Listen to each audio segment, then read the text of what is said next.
Shoaib, Sanju Samson, the innings that we saw from him that day, अगर देखा जाए तो उनका पिछले 2 सालों में he has the second highest strike rate and normally वही वाली बात हमने पहले भी पैनल ने डिस्कस की है कि स्ट्राइक रेट हम एसोसिएट करते हैं with those players who have a lot of power, who have a lot of brute force, but when you talk about somebody like Sanju Samson, जो उनकी परफॉर्मेंस रही है, प्रॉपर क्रिकेटिंग शॉट्स, क्या कहेंगे, एक जबरदस्त प्लेयर डेवलप किया इंडिया ने। ये 2014 से सर्किट में है। When I used to back in the days I used to work in India, ये इसका नाम 2015 में भी बहुत चल रहा था। He waited a long period of time because the keeper Dhoni, फिर कार्तिक, फिर इसको लखना जाना, अभी भी जो इसको सिलेक्शन हुई है वो गंभीर इसको लड़के लाया है।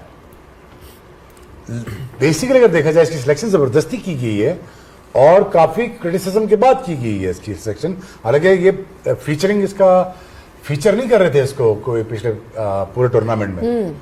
फाइनली गंभीर ने put his foot down because he is a certain kind of a guy. He is very stubborn when it comes to making his choices. अगर उसको समझ आ गई ये मेरा पक्का बैट्समैन मैंने खिलाना है, पक्का बैट्समैन ओपनर, वो ये बंदा है। फिर उसने जो मारा हिटिंग, मजा आया बैटिंग देख के। वंडरफुल परफॉर्मेंस, जिस तरह तौसीफ साहब, मतलब 8 छक्के 4 चौके, तो ये आप हिसाब लगा लें कि खड़े खड़े इतने रन्स तो इन्होंने बना ही लिए थे, उसके बाद जो सिंगल डबल्स और वो किए।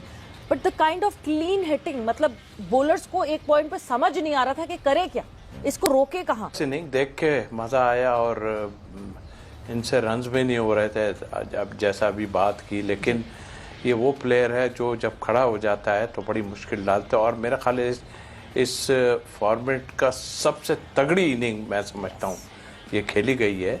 और भी सेंचुरीज भी हुई, कुछ अच्छे खेले, बट इसने तो कमाल कर दिया कल। इसने वो दिखा दिया कि क्योंकि इससे रन्स नहीं हो रहे थे जैसे मैंने पहले कहा, तो जहाँ चाहता था वो मार देता था। और एक तरह से मैं कहता हूँ लाठी चार्ज कर दी उसने और जो है भगा दिया सबको इधर उधर। गेंदें सारी बाहर जा रही थी। बहुत कम होता है इस तरह की इनिंग खेलना, आई थिंक।